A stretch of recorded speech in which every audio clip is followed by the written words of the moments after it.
우리들에게 주신 말씀은 고린도 후서 12장 7절부터 10절까지의 말씀입니다.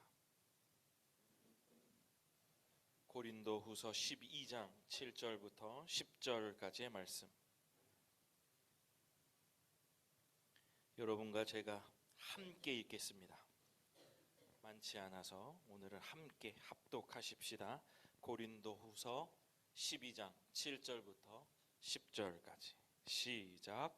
여러 계시를 받은 것이 지극히 크므로 너무 자만하지 않게 하시려고 내 육체의 가시 곧 사탄의 사자를 주셨으니 이는 나를 쳐서 너무 자만하지 않게 하려 하심이라. 이것이 내게서 떠나가게 하기 위하여 내가 3번 주께 간구하였더니 나에게 이르시기를 내 은혜가 네게 족하도다. 이는 내 능력이 약한 데서 온전하여 짐이라 하신지라. 그러므로 도리어 크게 기뻐함으로 나의 여러 약한 것들에 대하여 자랑하리니 이는 그리스도의 능력이 내게 머물게 하려 함이라. 그러므로 내가 그리스도를 위하여 약한 것들과 능력과 궁핍과 박해와 곤고를 기뻐하노니 이는 내가 약한 그때의 강함이라. 아멘. 고마우신 아버지 하나님, 은혜와 사랑을 감사합니다. 귀한 말씀 가운데 우리 성도들과 함께 이 귀한 말씀을 나누려고 하오니 먼저 주신 귀한 말씀을 통하여 우리 성도들을 살찌워 주시고 말씀 가운데 자신을 돌아보아 하나님께서 주신 말씀을 통하여 세상을 넉넉히 이길 수 있는 힘과 용기와 결단을 하는 귀한 말씀의 시간 되게 하여 주시옵소서. 감사드립니다. 예수님 이름으로 기도드립니다. 아멘. 네, 오늘의 본문 고린도 후서 12장 7절부터 10절까지의 본문을 가지고 감사, 나는 부족하고 은혜는 족하다. 감사, 나는 부족하고 은혜는 족하다 라는 제목으로 말씀을 전하겠습니다. 2024년의 추수감사 주일입니다. 또한 리유니온 주일이고 성찬식이 있는 그런 주일입니다. 저는 이런 절기가 올 때마다 그의 감사를 꼭 찾아보고 마음속에 저장해 두시라 이렇게 권면을 합니다. 왜냐하면 많은 기독교의 정신들은 우리들에게 너무 익숙하여서 때때로 그것이 우리들에게 있든지 없든지 그것이 절기로 혹은 개념으로 혹은 정신으로 지나칠 때가 많은데, 한 해 한 해 하나님께서 올 한 해는 어떠한 감사를 주셨지, 한 해 그 부활 주일에는 하나님이 어떤 부활을 나에게 주셨지, 이렇게 마음속에 갈무리를 하다 보면 여러분의 신앙이 더 깊어지는 것을 발견할 수 있고, 또 그것에 대한 개념, 또 내가 세상 속에서 어떻게 부활의 삶을 살 것인가, 어떻게 또 내가 감사의 삶을 살 것인가를 여러분의 마음속에 저장해 두실 수 있으리라 생각합니다.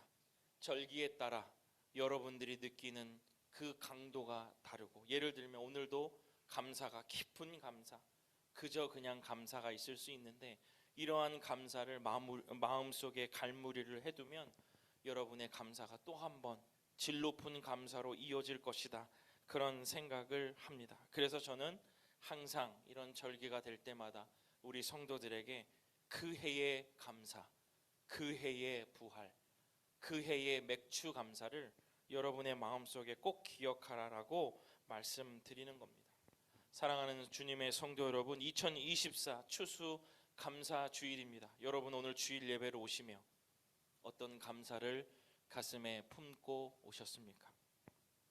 어떤 감사를 하나님께 드리고 계십니까? 아마 이 질문부터 우리가 시작해야 우리의 감사가 우리의 삶에 어떠한 의미와 어떠한 조건으로 있는지를 우리가 다시 한번 깨달을 수 있을 것 같습니다. 감사해야지, 그러나 그것이 참 잘 안 되더라. 아니다, 감사하고 있다. 여러 가지 우리 성도들과 또 제 가슴 속에, 제 마음 속에 이런 감사의 이야기들이 많이 울려 퍼질 것입니다. 어찌되었건 이 감사절을 맞을 때 우리는 소홀했던 감사를 다시 한번 되돌아보고 더 많은 감사, 더 질 높은 감사를 해야 할 것이다 라는 말에는 여러분 이의가 없을 것입니다. 그렇다고 한다면 어찌하면 더 많은 감사를 하나님께 드릴 수 있을까? 어찌하면 더 많은 감사를 하나님께 드릴 수 있을까?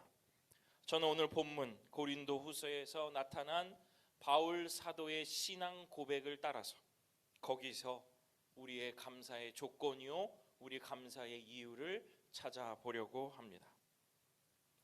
오늘 본문을 보니까 사도 바울은 감사치 못할 상황이 있었네요. 아니, 감사할 생각을 못할 환경이라고 말하는 것이 훨씬 더 정확할 것 같습니다. 왜냐하면 7절 우리 읽으셨겠지만 사탄의 사자요 육체의 가시가 있었기 때문에 어찌 이 사도 바울이 감사할 수 있었을까요? 다들 아시다시피 육체의 질병이었습니다.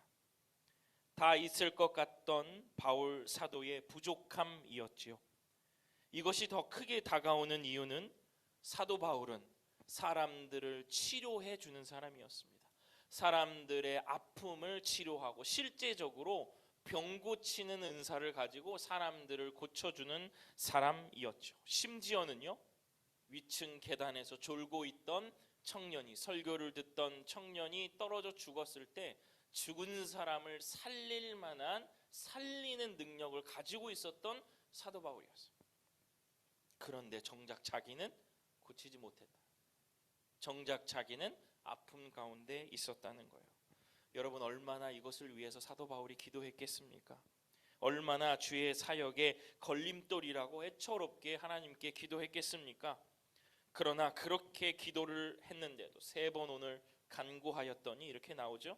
끝내 그 여러 병들은 낫지를 못했죠. 그런데 오늘도 함께 읽었지만 그가 기뻐할 수 있었던 이유가 있습니다. 저는 그 기뻐하는 이유를 찾으며 오늘 우리들에게 더 많은, 우리 성도들에게 더 많은 감사의 충분한 조건과 이유가 된다라고 생각하고 그것을 여러분들에게 말씀드리려고 합니다. 사도 바울은 우리들에게 감사할 수 있는 이유가 있다며 우리를 독려하고 계시죠. 같이 한번 보시겠습니다. 고린도후서 12장 9절의 말씀이에요. 제가 한번 읽어보겠습니다. 나에게 이르시기를 내 은혜가 내게 족하도다. 이는 내 능력이 약한 데서 온전하여 짐이라 하신지라. 아멘. 첫째는 더 많은 감사, 은혜가 족함을 알 때 감사할 수 있다는 거예요.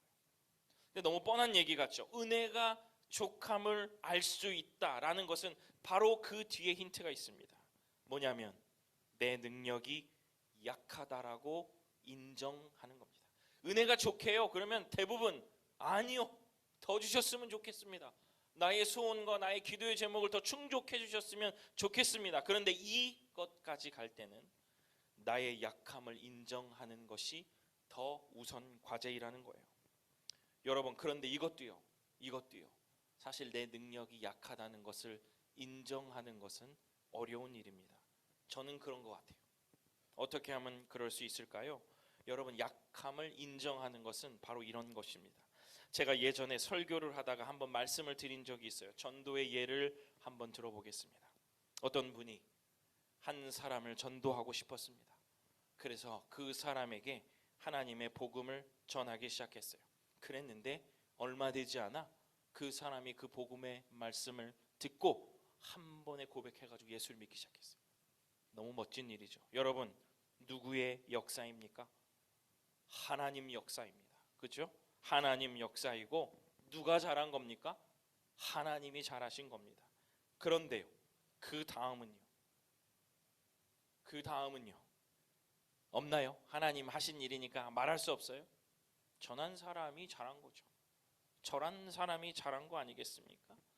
그런데 그렇게 맨날 안 믿던 사람이, 다른 사람의 한마디도 듣지 않았던 그 사람이 갑자기 돌아서서 예수를 믿는다고요?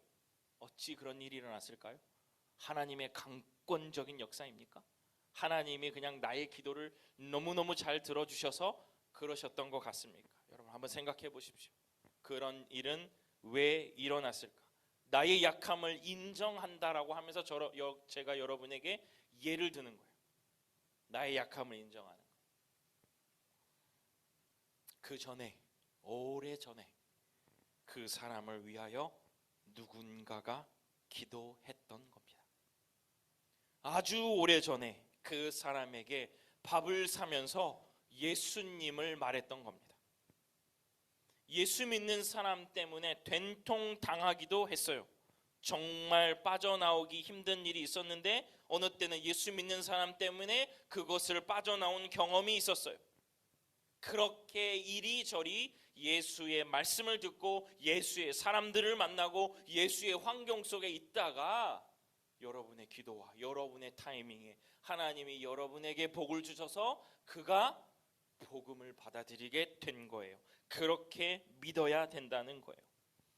예수만 말했을 뿐인데 주님께 돌아온 사건이 있다면 나의 능력이 아니라 하나님의 능력이요, 하나님과 나 사이에 또 한 명의, 여러 명의 하나님의 사람이 있다는 것을 인정하는 겁니다.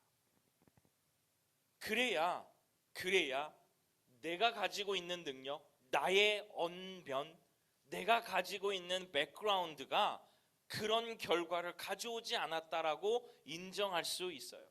여러분에게 신앙생활할 때 하나님 거지요, 하나님 것을 인정하지 못하는 그러한 삶들에 대해서 이야기할 때 많은데, 여러분 그런데 그 사이에 부모님의 기도가 있고요, 그 사이에 여러분의 멘토 되는 사람들의 기도가 있고요, 그 전에 더 오래 전에 여러분을 향한 하나님의 사랑을 베푸는 사람들이 있었다는 것, 그것을 인정할 때 나의 약함이 인정되고, 나의 약함이 인정되면 은혜가 족하다는 것을 우리의 마음속에 인정할 수 있다는 거예요.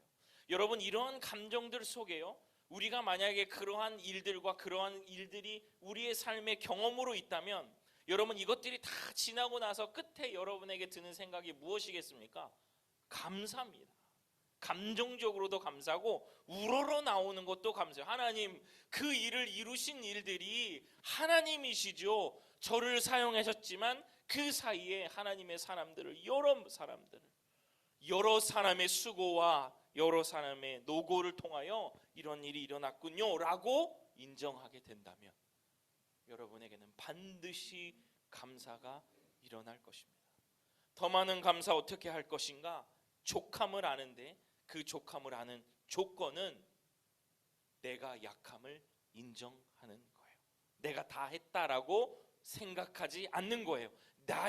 내가 할 수 있는 모든 것으로 그 일이 다 이루어졌다라고 말하지 않는 것, 그리고 그러한 마음가짐을 갖는 것, 그것부터 은혜가 족하고 더 많은 감사가 여러분의 삶에 이어질 수 있게 될 것입니다. 사랑하는 주님의 성도 여러분, 이 귀한 깨달음이 더 많은 감사로 여러분의 삶에 이어지기를 주님의 이름으로 축원합니다.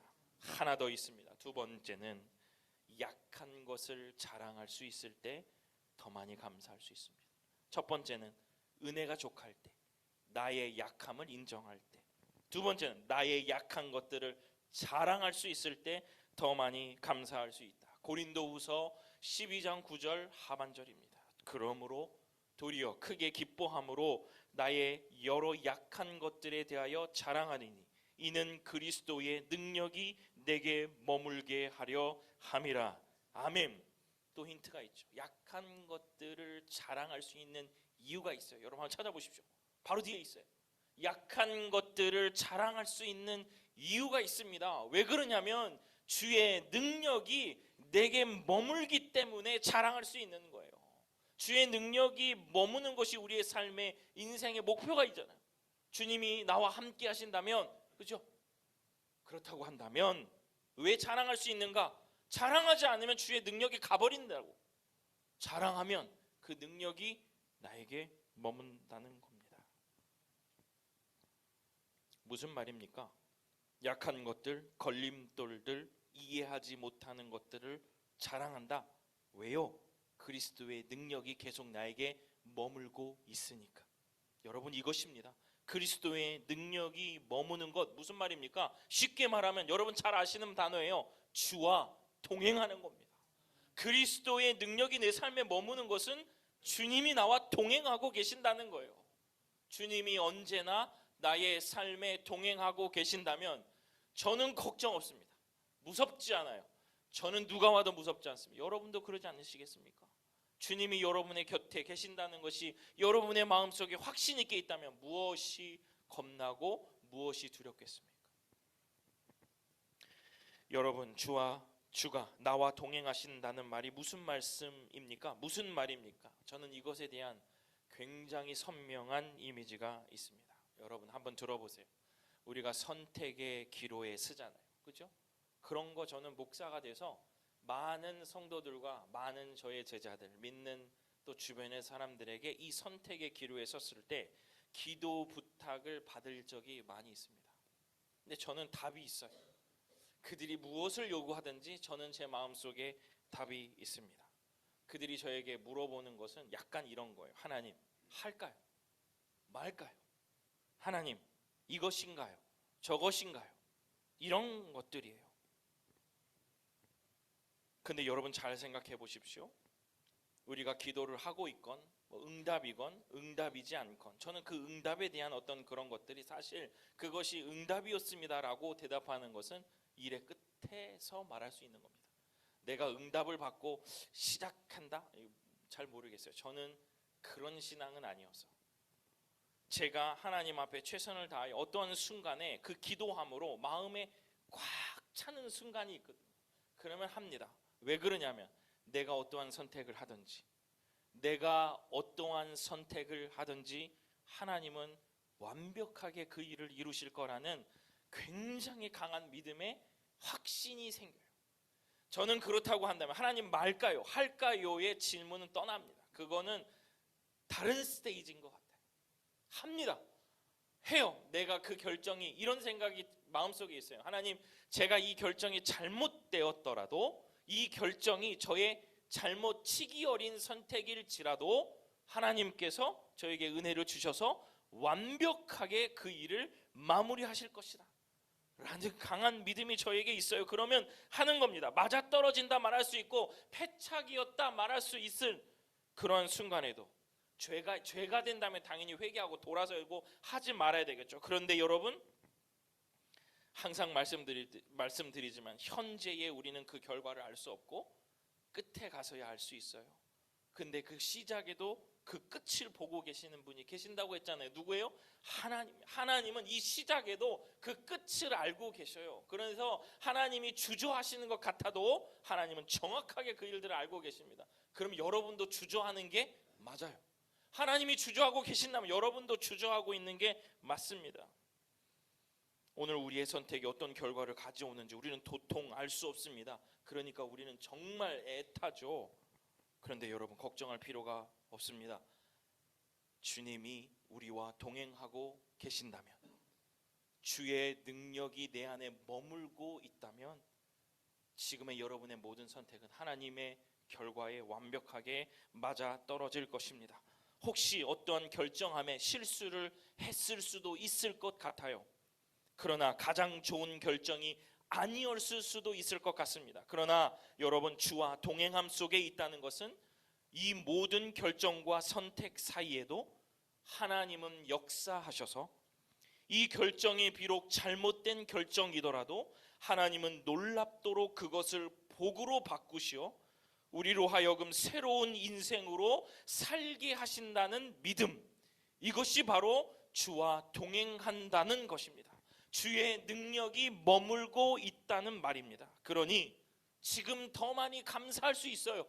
그러니까 여러분이 지금 할까요 말까요 보다 지금 주와 동행하느냐 동행하지 않느냐가 더 맞다는 거예요. 주와 동행하고 있다면 여러분의 오늘의 선택이 비록 잘못됐어요, 그리고 그것이 패착이었어요 라고 생각할지 몰라도 하나님은 끝에 가서 그때 합력해서 선을 이루신다. 그래서 그 말이 있는 거예요. 내가 이렇게 해서 운이 좋았다, 이렇게 재수가 좋았다가 합력해서 선을 이루는 게 아니라 하나님은 주와 동행하는 주의 성도들의 마음속에 좌정하셔서 그들이 어떠한 마음으로 그 일들을 하든지 하나님과 동행하겠다는 그 절절한 믿음을 가지고 고백하고 있다면 그 끝은 완벽한 하나님의 결과로 이끌어 가신다는 것입니다.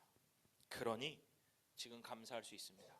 동행하고 있다면, 동행하고 계시다면, 동행을 바라고 계신다면, 능력이 머물고 있다면 감사할 수 있습니다. 아니요, 감사하라면, 감사한다면 그 능력이 우리 안에 머물 수 있다는 말도 되겠죠. 주와 동행의 기쁨이 우리의 깊은 동행의 평안함으로 오리라 믿습니다.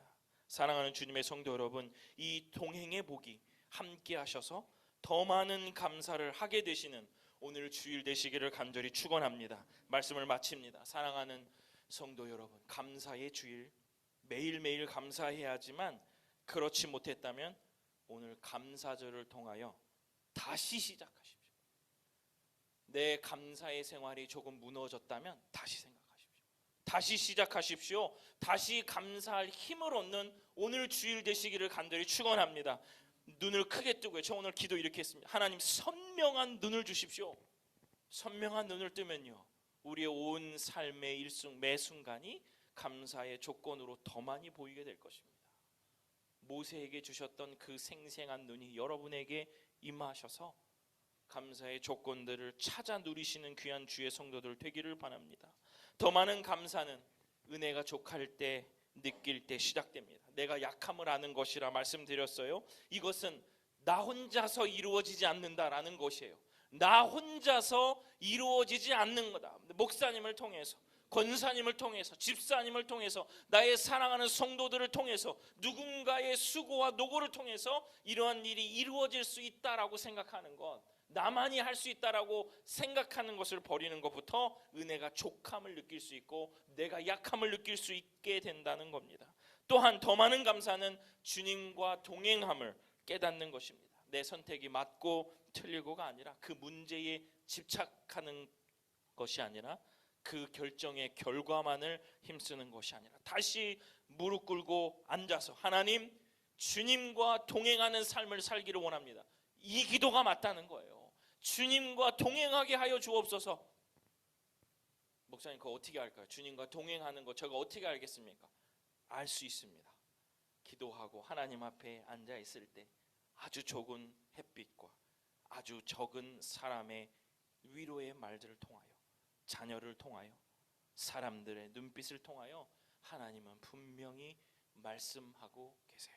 아무개야, 내가 너하고 항상 함께 있다. 그래서 선명한 눈이 필요한 거예요. 선명한 감각이 필요한 거예요. 하나님 말씀하신다니까요. 여러분, 동행하고 있는가에 대한 질문을 오늘 꼭 하시고 그 질문 속에 하나님의 은혜를 생각하고 감사할 수 있는 그런 성도들 되시기를 간절히 축원합니다. 그러면 오늘의 실수도, 오늘의 결정도 하나님은 그 가운데 선하게 역사하실 줄로 믿습니다. 약함을 깨닫고 주님과의 동행을 믿음으로 고백하게 되시는 2024 추수감사절 되시기를 주님의 이름으로 축원합니다. 기도하겠습니다. 고마우신 아버지 하나님, 은혜와 사랑을 진심으로 감사합니다.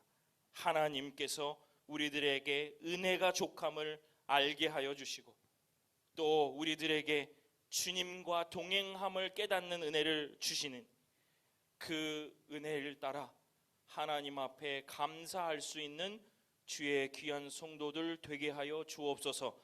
맞고 틀림이 아니라 주님과 동행함이 진짜 질문인 것을 오늘 추수감사절을 통하여 우리 성도들이 깨닫게 하여 주옵소서. 감사드립니다. 예수님 이름으로 기도드립니다. 아멘.